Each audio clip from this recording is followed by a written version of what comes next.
afternoon, good morning, good evening, wherever you happen to be in the world. This is Jeff Martin with Let's Talk About It.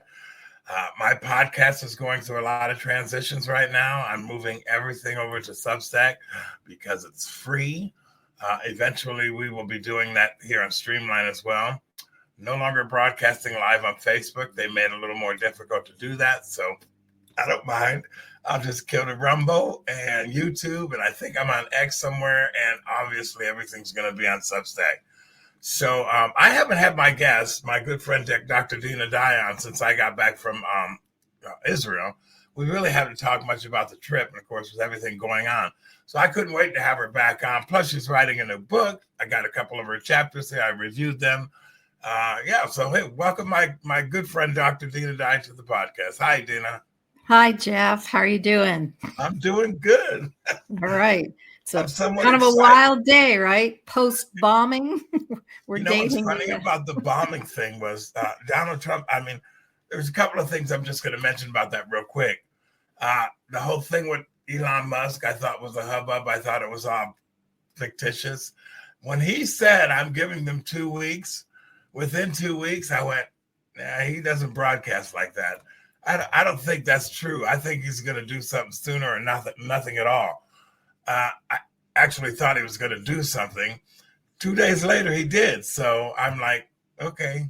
And I mean, nobody wants to see war. Nobody wants to see death. Nobody wants to see any of this happening in the world. But I mean, let's face it. Our country, the United States of America, has been getting slammed by Iran for 46 years. We've lost a lot of people. And finally, we have a president, in my opinion, who's addressing that issue. So I hate war, but I like Donald Trump. So It's very conflicting. And honestly, we wouldn't be here if it weren't for Obama and his, pallets of cash and all the other stuff that some of these Democrat presidents have done, going back to Clinton. Mm-hmm. It's the typical situation where, drip by drip by drip. And then pretty soon, you've just filled a stadium full of water and you're boxed into a corner and there's nothing you can do. I mean, this could have been dealt with decades ago and never was. So, and I like I said, I remain conflicted. I'm like you, the U.S. does not need to be involved in a war overseas. I think Israel should finish the job that they started. I don't know the dynamic between Netanyahu and Trump. It looks like they're pretty buddy, and this thing was in the planning stages for months, But I worry because I know there's a lot of bluster and blathering from Iran right now, saber rattling. But I worry about Israel because they have the capability to take her off the map. I'm worried about cyber attack, taking down the whole grid of the United States. I'm worried about sleeper cells. Thank you, Joe Biden.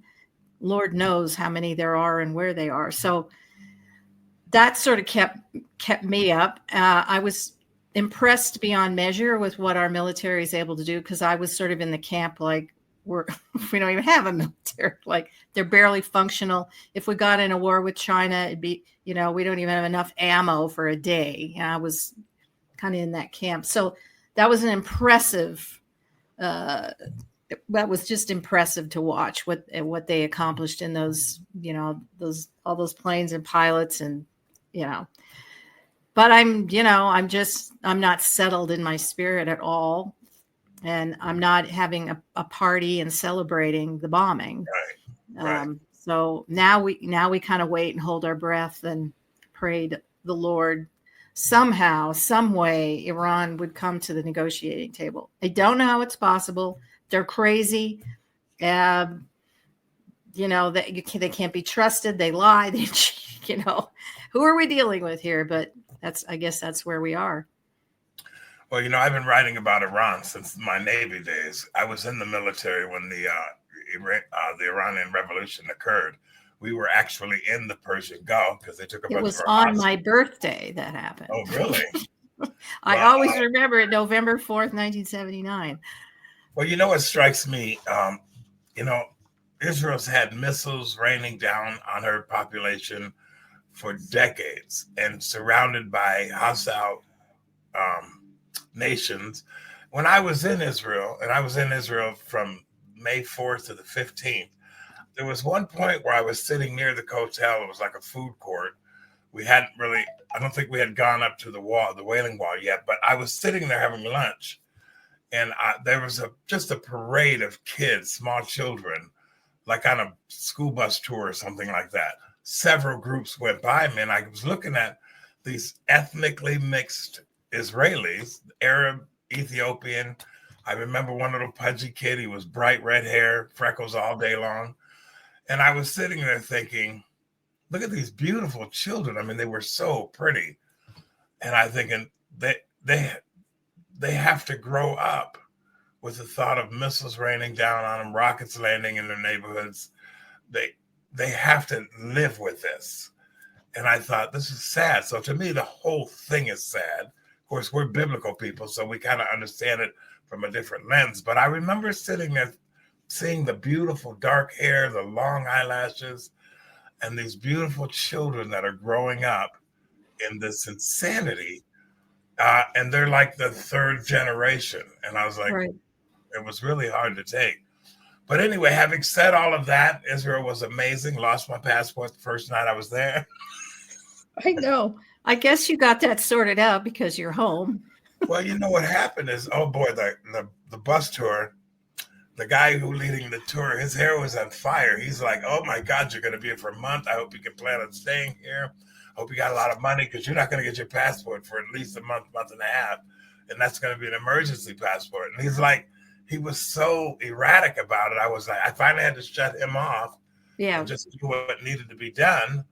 The next day I went over to the embassy. I was there for 2 hours, got emergency passport. In fact, Dina, it's funny because I knew where they were going to meet. It was going to be an hour away from where I was in Tel Aviv. And so I went back to the hotel, got a cab, and the cab driver took me there. I was waiting for them for 20 minutes to show up. So when he showed up, he gets off the bus and he goes, I'm witnessing a miracle. I'm actually witnessing a miracle. But the truth of the matter was there was no tourists. Therefore, they could process me through the embassy rather quickly. Yeah. And there was an American girl who Ali out there with her husband. She said, I'll get you taken care of. She said, you got about 30 minutes? And I was like, I absolutely do. And so I walked out of the emergency passport. Let me tell you, I kept my passport next to me. It was a fabulous trip. I was grateful to be there, met some really great people. But I got to see what I've been studying for, the last couple of decades. I got to actually be a part of the story that I've been researching and learning about, and certainly with your help and all the things that you've helped me to understand differently. I saw it all. So a lot of what I was doing there was somewhat familiar to me, but I actually got to be there. So it was. Well, there's nothing like it. There's nothing. It's great. You create this imagery in your brain, right? For years, you sort of plan, but you have no idea till you step off that airplane and begin to walk through the land. Every rock and stone, it's got significance, and it's just breathtaking when you're finally there and you see it. It's a true spiritual experience. We went to one place, and I'll finish with that part of this podcast. There was a farmer that they told the story of a farmer who started digging on his land, and he hit a solid object. And no matter where he went, he would hit the solid object. Well, where we happened to be was what they excavated, which was he was on top of a 4-story building. And as you leaned over and looked down to what they'd excavated, here's a 4-story building buried. And it was common for the Roman armies and conquering armies to bury and build on top. And so here you're looking down at 4-story building. The guy had no idea. And of course, now he can't plant the land. Yeah. That is the hazard of owning property in Israel. Yeah. Well, those kinds of things are common. It was amazing to me. Amazing. Go ahead. What's so unique about it is you just keep going back to Israel over and over again, and you can see new things. Like, I Right. don't know too many places like that. You got the ruins, you go see them, and that's kind of, oh, that's nice. But every trip back is something's been uncovered, new ruins somewhere. Something confirming the biblical story over and over again. It's just it's a well that never runs dry. Visits to Israel.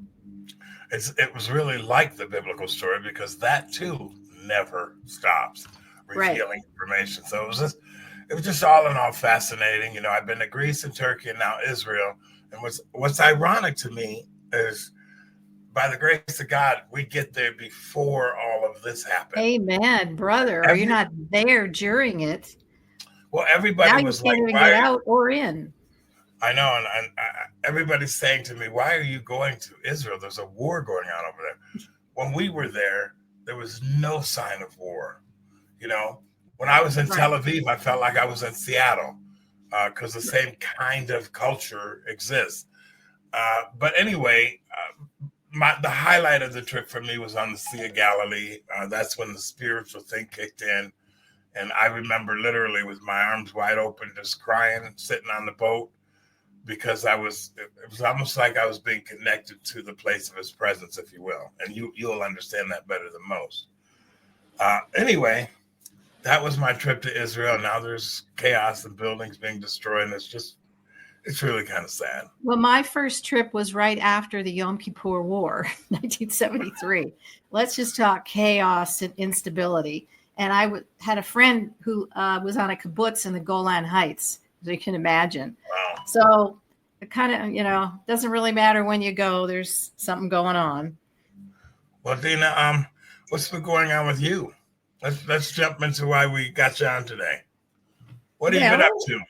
I've been really busy writing a book, and that's extremely time consuming. I spend many an hour through the day. Of course, I have to get up in the middle, take a walk, clear my head.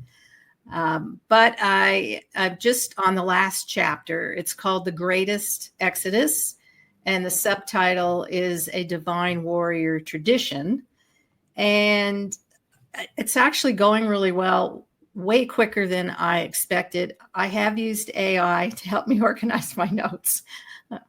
I will be totally transparent on that, which cut my time in half because half the time was just trying to organize all my research that I'd done into some sort of coherent, way to approach the material. So that really helped a lot. So anyways, I'm on chapter 8. I'm just trying to figure out now how to tie up the whole story. This is the last chapter, as I said. And it's really been quite a journey. I wasn't expecting it to be quite this much of a journey. It's been a journey for me in my personal walk and my relationship with God and how I understand Yahweh and how I see Yeshua. And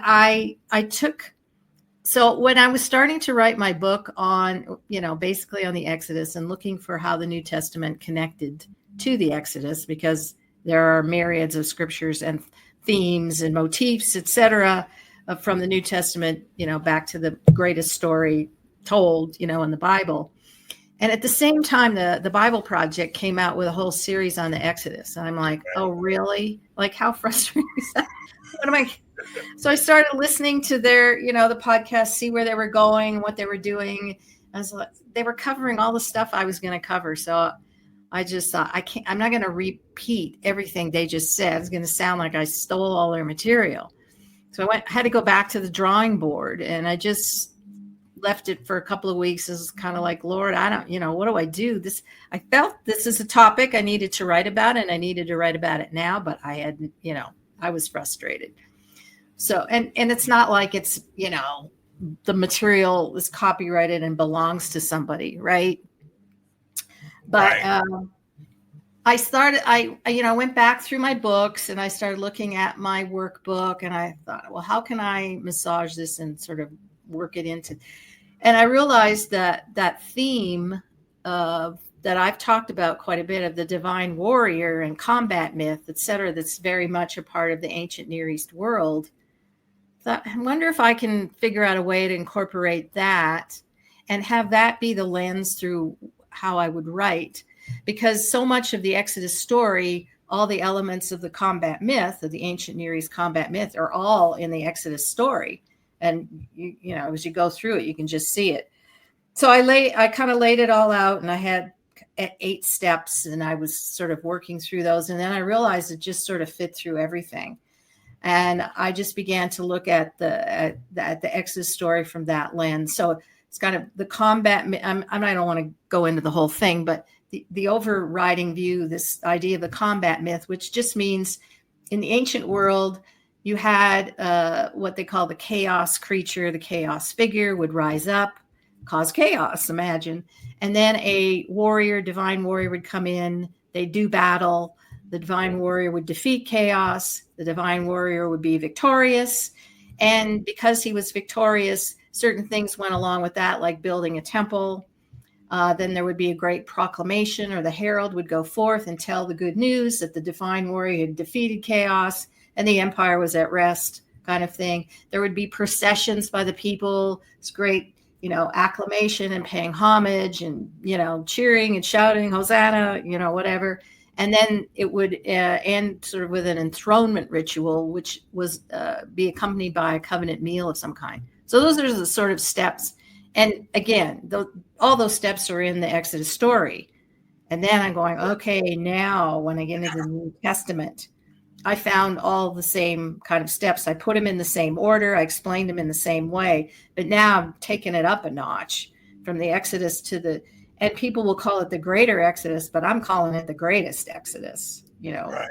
And finally, I mean, the book of Revelation just seals the deal as this great divine warrior comes and delivers and rescues his people, you know, ultimately from sin and death and enslavement and empire and all these different things. It all fit in rather nicely. So I made it to chapter 8 to where I can pull the whole thing together.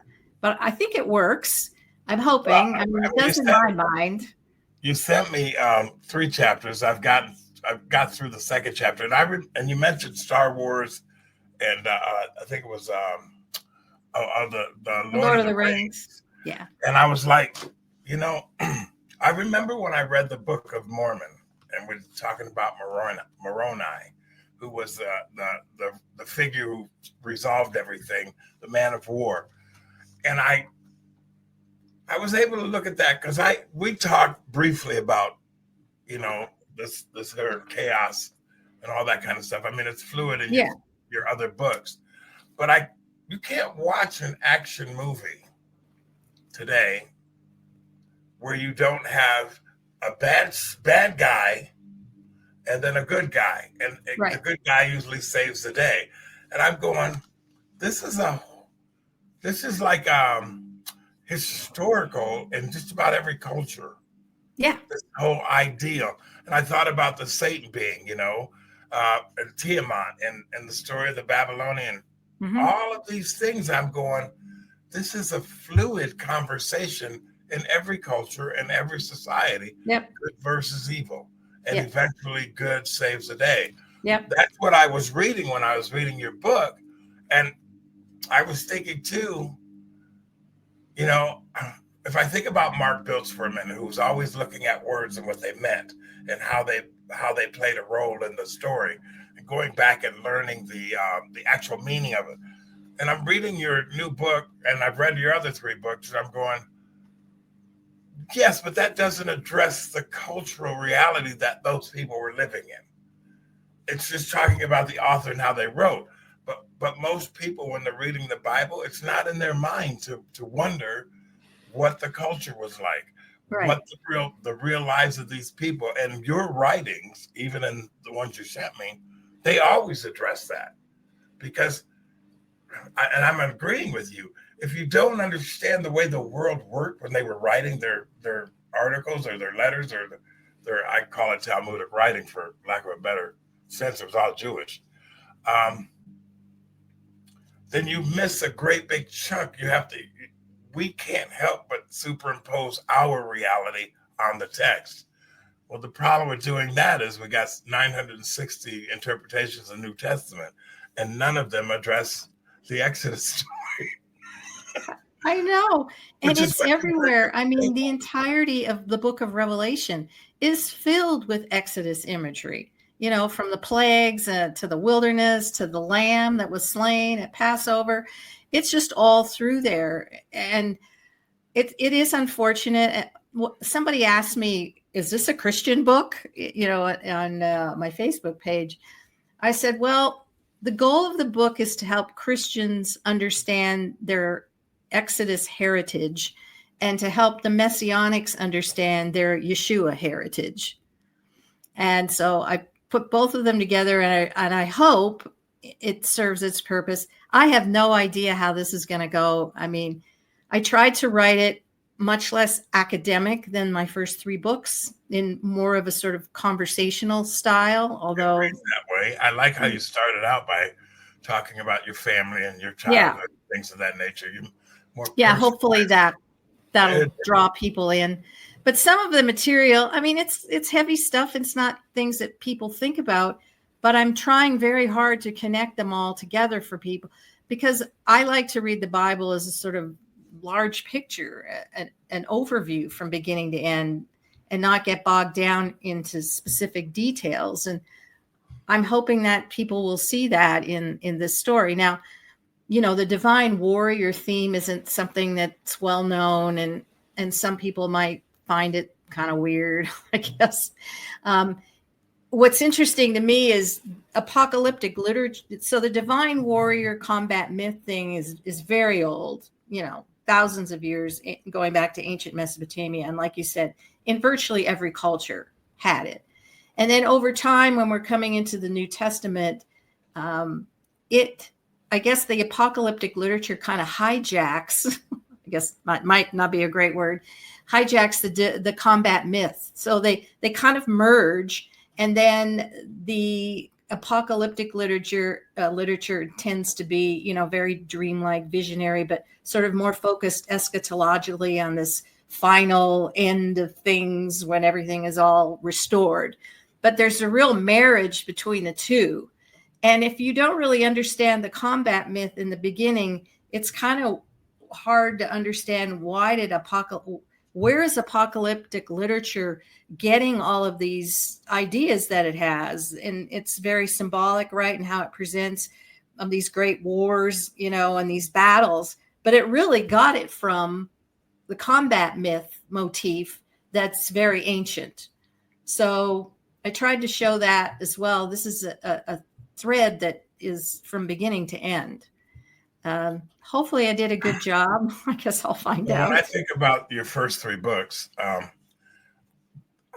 I think about how you tailored that story, and I'm just going to pop these up on the screen. In the temple revealed in creation, the chaos myth and that all that stuff is there when we see chapter 3 begin.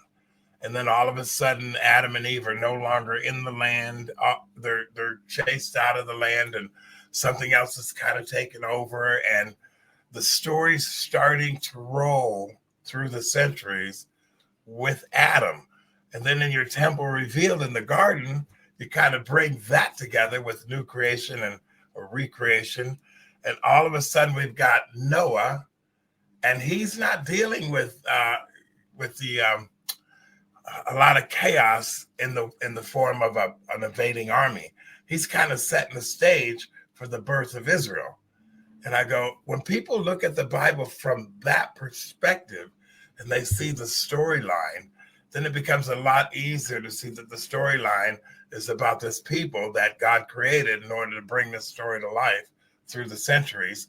And it's always, and then when you get to the New Testament through the Hellenistic age, where everybody's got a God, then you get into the Satan chaos being. And I'm going, my God, this is so, it follows the theme of having to fight in order to be free from something, whether it's politics or government, which I think you do a very good job of doing that. As I read your book, it's all familiar language to me, but I see the personal side of you in your writing this time, as opposed to the academic, because let's face it, the temple revealed in creation was a difficult book to read. I had to learn how to be academic. Yeah. Well, I don't cite, so I don't have citations, footnotes, or anything in this book. Now, from time to time, I might quote a scholar, but it's barely a sentence, and I just try to insert it in there so it's seamless. And I'm not even going to do like a bibliography, a formal bibliography at the end of the book. I'll probably just have a resource page. These are all the resources that I used for writing, but I didn't want to sort of interrupt the story with putting in footnotes and citations, and, you know, and somebody who really wanted to look would have to stop and go look it up. I wanted it to just flow. And so that alone is very different from the first three books. Right. And again, I tried to make it a little more conversational. Well, I think it is. What I've read, I didn't get to chapter 3 yet, but what I read, it was more of, in fact, I had a question to ask you, and we're going to kind of pivot back to that question. It was more about you. Well, the first section. Yeah, first chapter section. Chapter 2 is not about me. But I know, but that's not what I'm trying to say. The book, it wasn't more of a researched material that I more was personal. reading. Yeah. Yes. So I wanted to ask you this question. When you came across Yeshua, we talked about this in the late 70s or whenever it was. And that, I remember you saying something to me when you read the New Testament. You went, "Oh my God, this is Jewish."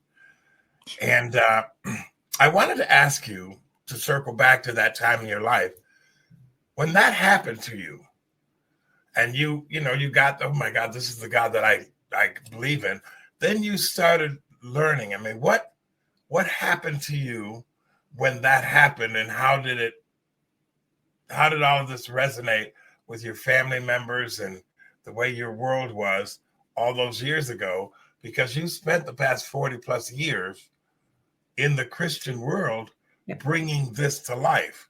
Yep. And I wanted to hear you tell me a little bit about how that was and why the Christian world. Well, I think in the beginning, my faith in Yeshua had more to do with, emotional healing than it did with knowledge, information, wisdom, any of that. Because I had my fair share of baggage, like many. And having gone, been in the New Age for years and all kinds of weird stuff, let's say, things I've never even told my kids, I realized there was some healing that was needed. And I read the Bible cover to cover in a week. Who does that? But I got to the story of the woman caught in the act of adultery. And for me, that was like my moment when I realized there was something different, unique about Yeshua that I had not come across in any of the other, quote, religions and New Age craziness that I had been involved with.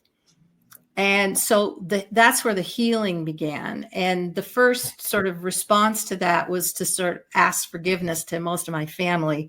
And one of the first things I did was write a letter of asking my grandfather for forgiveness for just being such a reprobate granddaughter.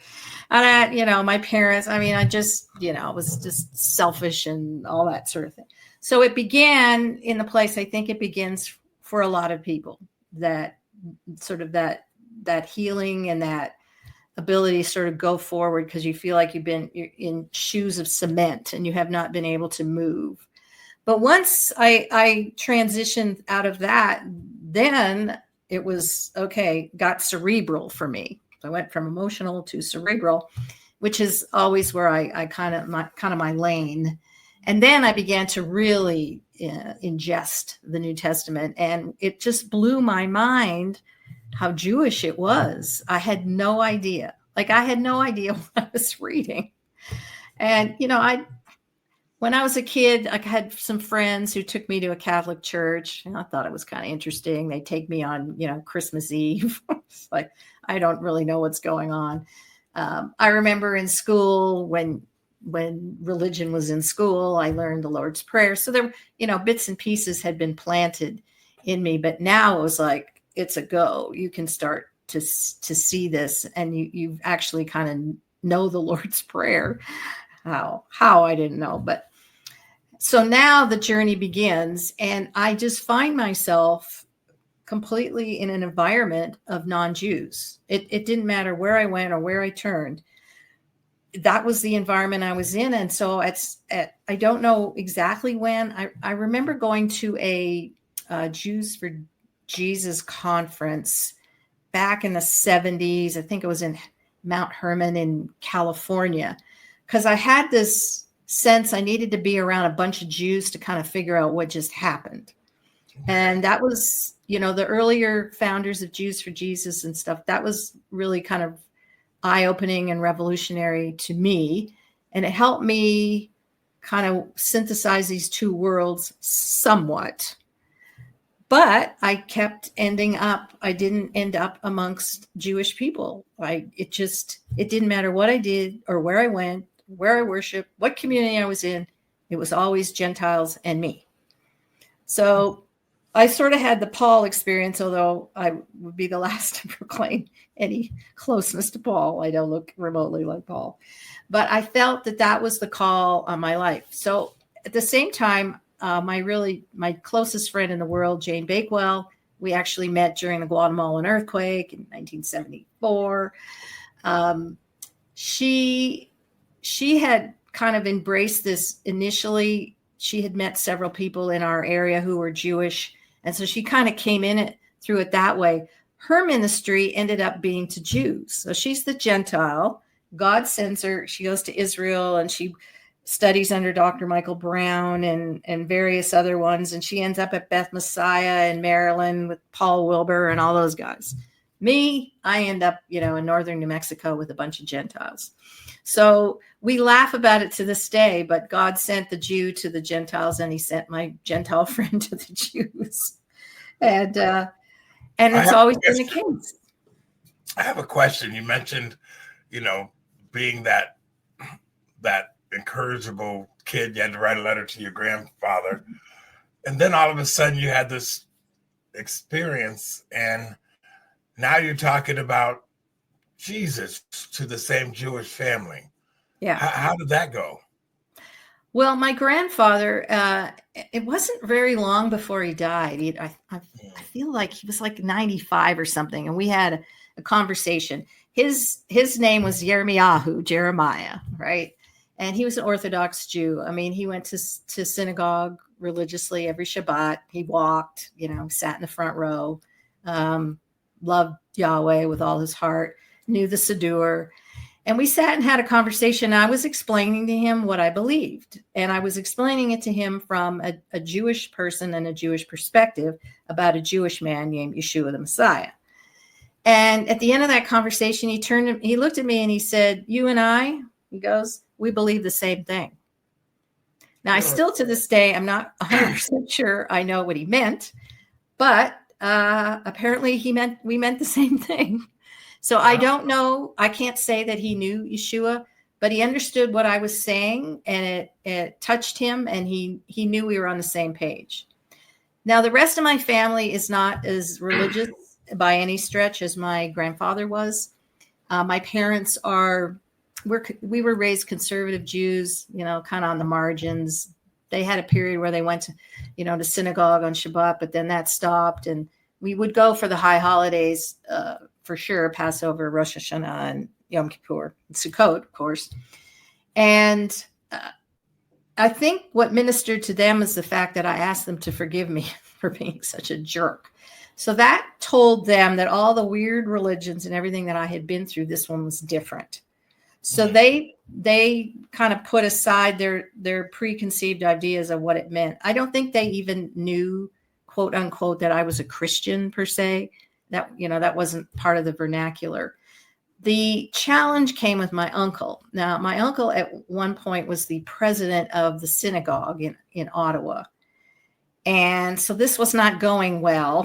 And then I was going to be marrying a Gentile, which wasn't going well at all. And so at that point, they refused to come to my wedding and all that. They did finally get over all that, because several of his children married Gentiles. So they really couldn't hold it against me anymore. But initially that was difficult, and what made it easier is that I lived in New Mexico and they lived in Canada. So we were, 3,500 miles apart. And I could walk out my faith and not bring shame on my parents, because the Jewish community in Ottawa is quite small.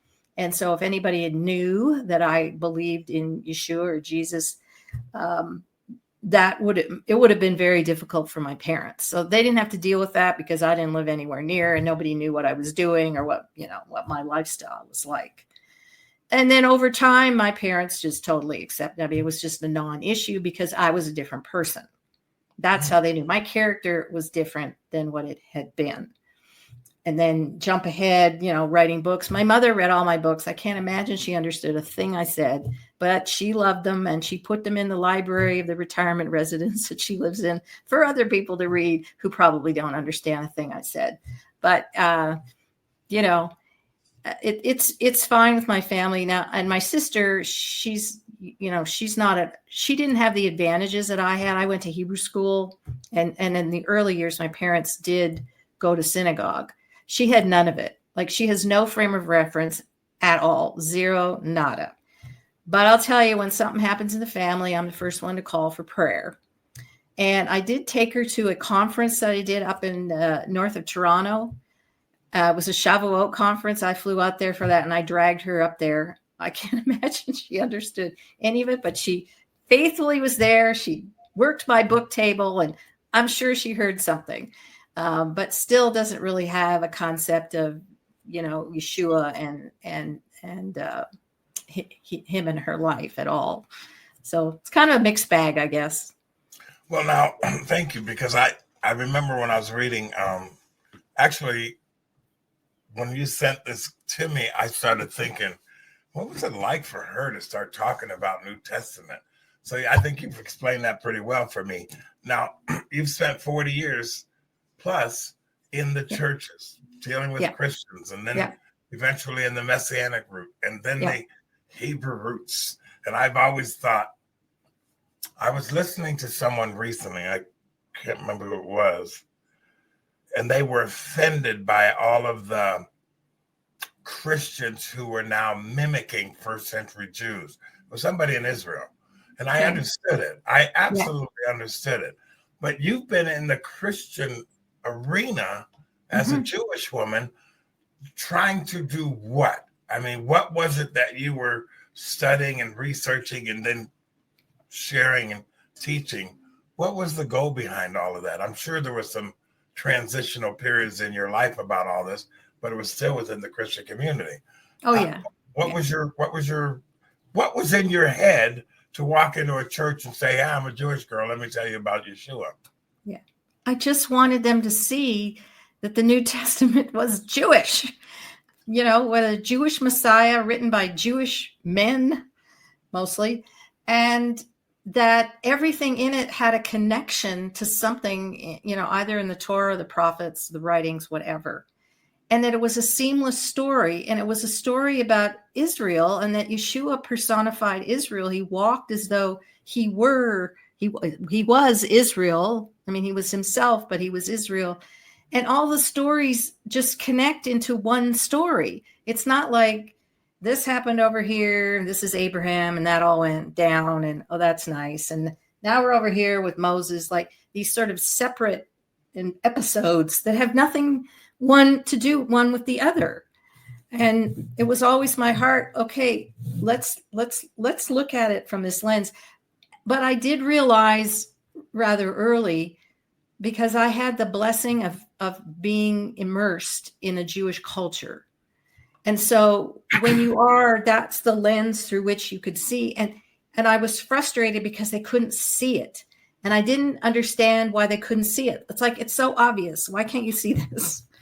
So it took me a little while, and I had to get over my impatience to try to figure out a way to show them the big story, how they were part of it, and how they were part of it, and the reason they were part of it. And that, technically speaking, the Bible doesn't start out with a Jewish Adam and Eve. The Right. Bible starts out with humanity, and then God chose this people to work through to restore humanity. And so he's now restored you. But he used the culture and context of the Jewish people over, millennia to show that story. So I just kept at it and at it. I was kicked out of more churches. I was labeled a heretic. I'm still labeled a heretic. I can't figure that out. It doesn't matter if I'm the Messianic, the Hebrew roots, or the Christian. Somehow I don't fit. Well, I'm going to address that because my passion for years, when this thing all hit me, it was kind of like, first the anger. I got mad because nobody was teaching any of this. And then I had to get over myself with that stuff. And then I was thinking, my God, my Christian brothers and sisters are missing I used to say 98% of the biblical story because of the 2% that has literally promulgated the last 2,000 years of what we've learned in all the denominations. And I thought, the Bible is not discussing any of that.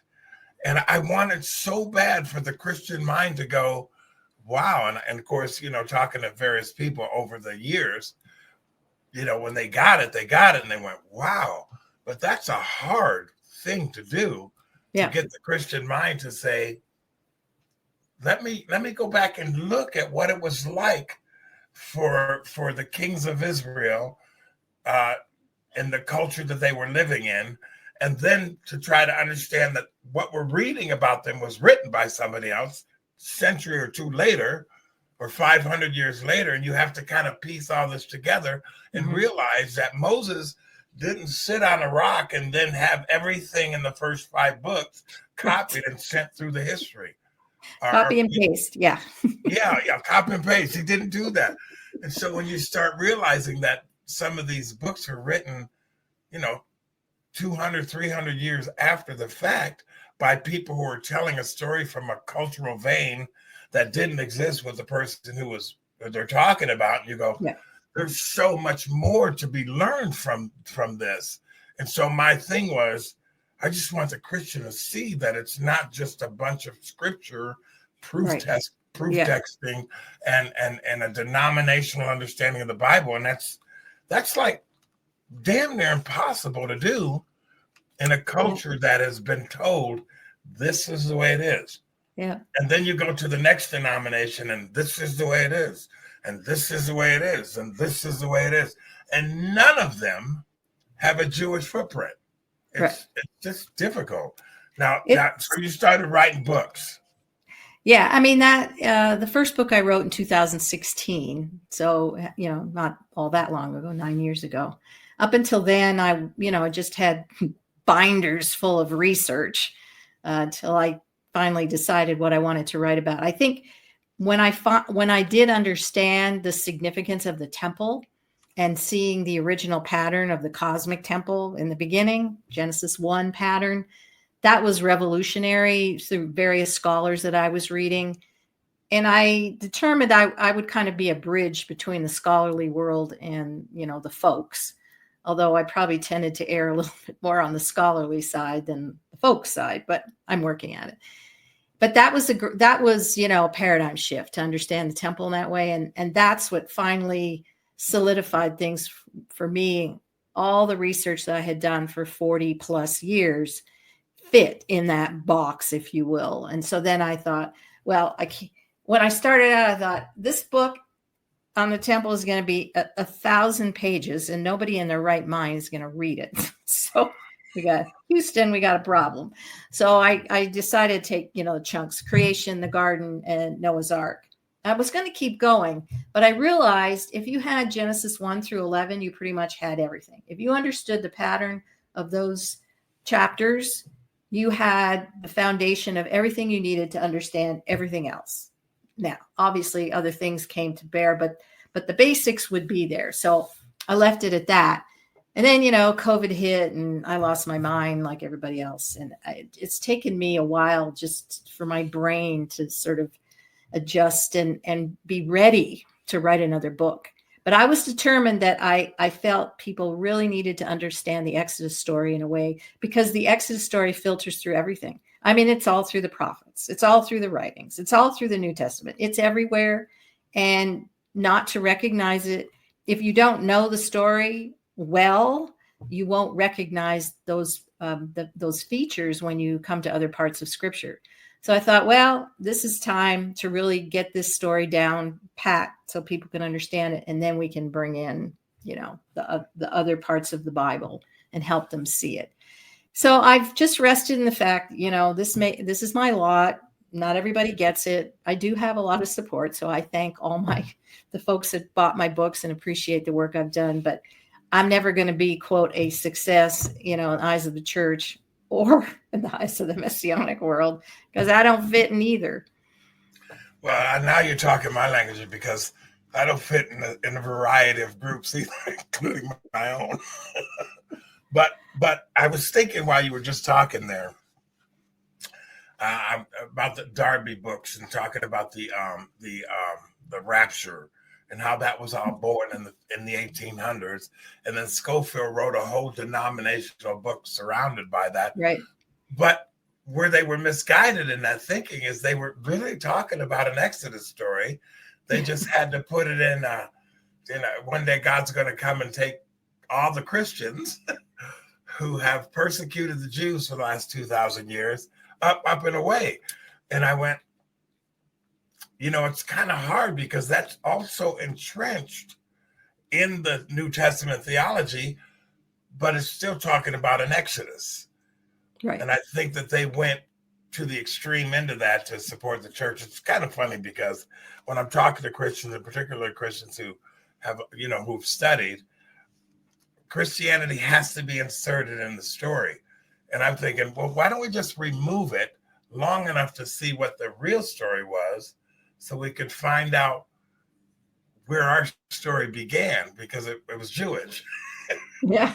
That's not in the mind of the Christian community. And it's not really, most, your average person, they don't have any idea. It's not their fault. This is like 2,000 years of swimming upstream. It's difficult. But I do think we are in a season, more and more people are interested in it. More people, maybe they celebrate a Passover one time and they see all the elements in it, and that kind of excites them to make more sense of that. There does seem to be more of an interest in the Christian world, I think. I'm seeing numbers of sort of influencers who are celebrating Shabbat. That's kind of interesting to me. And so I think it's maybe not for everybody. Well, it definitely isn't. There's a lot of people that have absolutely no interest, but that's not my target audience. I've been quite successful, I guess, at the folks I've taken in as my students when I do my course on the 3 books, the Temple Revealed course. And, I don't necessarily have a lot of students, and usually by the end of the course, numbers have dropped out, but the ones that stick with it, they've been transformed and changed. And what more could a teacher ask for than seeing the transformation of one of your students and then looking at you and going, I get it, and thank you. Like, that's the highest compliment you could ever be paid. So I rest in that. If this is a thing I do, kind of 1 person, 2 people, 3 at a time, that's going to make more of a difference in a life and a legacy than going in and teaching, mass people where most of them are looking at their watch or on their phone when you're talking. Well, I want to, because that's literally what the disciples did. They went to 1 or 2 people. They weren't holding, and I don't mean this to disparage Billy Graham or the legacy of Billy Graham, but they weren't holding stadiums of people to convert them to Christianity. They were just talking to the person saying, hey, let me restore you back to what Moses was talking about. Now, you mentioned your temple course, and I know you've done several now, and I've talked to some of your students who get it, but you came up with this workbook that you put together. Talk a little bit about that. So, because it ties the books together, and this is what you have to have for the course, right? Explain Yeah. your So what I course. did was I looked for themes that were in all three books to try to tie everything together. And turned out they were the big themes. So I wrote a workbook companion that goes with the three books. And there's 12 chapters, and that covers 12 different topics, if you will. So we talk about things like the creation covenant, in the beginning, cosmic architecture, the structure of the earth for the ancients, the cosmic mountain, mountain scenery, mountain places of mountains where stuff happens, legendary all through the scriptures. I talked about the king's role. Um, Kings were associated as hunters and horticulturalists. Right. Talk about the Eden as sacred space. Also, rest and enthronement, another big theme. Waters of chaos is a big theme. And I finished the last chapters on new creation because that's where everything is headed. So those are big topics. Obviously, I usually spend about an hour and a half with each class and do the best I can. I can't go into everything, but I know full well if they understand these principles that when they start reading the scriptures, they're going to have their aha moments. Maybe a scripture they've read 20 times and they didn't even see all these elements in it. And then suddenly, there it is. So, and most of the information in each of the chapters does tie to the books themselves, but I do add information. One of the things is I did not see the whole combat myth, the divine warrior thing when I wrote the books. That came after. Right. So then I'm going, well, I'm really not interested in rewriting my books and adding that in. So we'll just add that into the workbook. And so I could tie that all together. And I'm thinking I probably will do a workbook of some kind for my latest book, the Greatest Exodus. I might do some sort of mini workbook and then maybe take some students through that as well. I've had people request that, so I'm looking at that. Well, like I say, in my mind, not only are we friends and become friends, but I'm one of your students as well. And I think really where I really got a hold of what was in my head nearly 20 years now was when I started removing the religiosity of the story and just started making real life situation with real life people. And that helped me to understand the cultural reality of the various books in the Bible. And of course, then you open the door and you and others to because I got it from them. Yeah. Well, I remember going through Joe Good's stuff about temple. And I was like, there's so much there that you can directly tie Jesus, Yeshua to. Sure. Or you can tie Adam to. So as I started looking at what the words meant thousands of years ago, and I'm going, the stuff that I'm learning in Sunday doesn't have any of this vocabulary in it, doesn't have any of this backdrop. It doesn't have any of this. Right. And so when you start going back and looking, oh my God, you mean to tell me Adam was the beginning of not humanity per se, but the story of Israel? and then you can tie it all together. I think one of the biggest problems is, as you've mentioned, not putting it back in its cultural context. Yeah. And its cultural context is the ancient Near East world, and people really have a very hard time with that. It's like not a world they want to engage, but so much of the Bible functions within that world. So I do try to show people that. I've always had a fascination for that period in history. I'm not really sure why. I sort of remember, I think it was grade 11. I had this history teacher. I was in high school. And I learned all about Babylon and the ancient pantheon of Babylon and King Nebuchadnezzar and all that stuff. And I was just absolutely fascinated. And all of the mythological stories, et cetera, et cetera. So it was kind of in my veins, even going back then. So it wasn't hard for me to make that transition. And I remember when I went back to school to finish my bachelor's degree, I went to the Assemblies of God in Southwest Assemblies of God University in Waxahachie. I went there to finish. And I had to write a paper on Babylon and some, the historical world, and it just got me excited and back into that whole somewhere in the mid 90s. I think I did that. So it wasn't hard to make that transition, but for others, like, this is so removed and so remote from their world. But my hope is, because all of any scholar worth his weight is giving you that ancient Near East history background. Like, all the scholars go there. There's not, I can't think of one that doesn't. The only ones that don't are the rabbis. So the ancient Near East world is not part of rabbinic tradition, which is unfortunate. But it is what it is. So we are very fortunate. We have some just tremendous scholarship now. And unfortunately, Christians don't take advantage of it, and actually neither do Messianics. But it's fabulous stuff. I agree. We've got just about 4 minutes left in the program. I got to meet an Orthodox rabbi who believed in Yeshua while I was in Israel, and that's like a light bulb that goes out. First of all, I never heard of an Orthodox rabbi who believed in the Messiah, the first coming. Well, he did. But anyway, in the last few minutes of the program, when is your book coming out? Give us the title of the book again, and when do you expect to have it printed? Well, that is the $1 million question, right? But it's called The Greatest Exodus, and then subtitle A Divine Warrior Tradition. If all goes well, it should be out, I would say, maybe the second week of September. I mean, hopefully right before the holidays of the fall feasts. That would be ideal. So pray for ideal. Everything's kind of got to work.